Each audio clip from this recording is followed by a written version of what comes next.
আসসালামু আলাইকুম বন্ধুরা, আজকে ভিডিওতে আমি আপনাদেরকে রান্না করে দেখাবো হলো বুইত্যা মাছ কষা।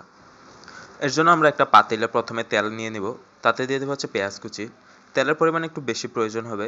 তারপর আমরা পেঁয়াজটাকে কিছুক্ষণ তেলে ভেজে নেব। তেলটা বাদামি হয়ে আসলে আমরা এতে দিয়ে দেবো হচ্ছে স্বাদমতো লবণ এবং দিয়ে দেবো হচ্ছে সামান্য পরিমাণে পানি। পানি দেওয়ার পর আমরা এতে দিয়ে দেবো হচ্ছে সামান্য পরিমাণে হলুদ গুঁড়া এবং স্বাদমতো মরিচের গুঁড়া।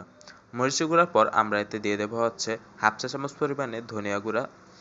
ধনিয়ার গুঁড়ার পর আমরা এতে দিয়ে দেবো হচ্ছে হাফ চা চামচ পরিমাণে জিরা বাটা।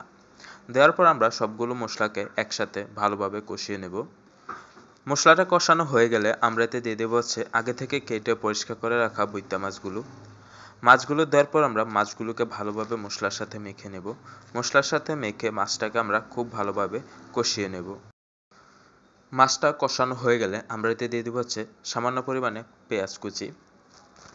পেঁয়াজ কুচির পর আমরা এতে দিয়ে দেবো হচ্ছে সামান্য পরিমাণে পানি।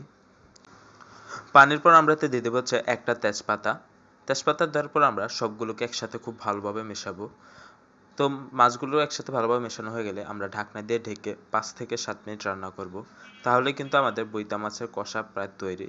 তো আশা করি ভিডিওটা আপনাদের কাছে ভালো লাগছে। ভালো লাগলে অবশ্যই একটা লাইক করে দেবেন এবং আমাদের চ্যানেলটিকে সাবস্ক্রাইব করে দেবেন এরকম আরও নতুন নতুন ও সুন্দর সুন্দর ভিডিওর জন্য। ধন্যবাদ।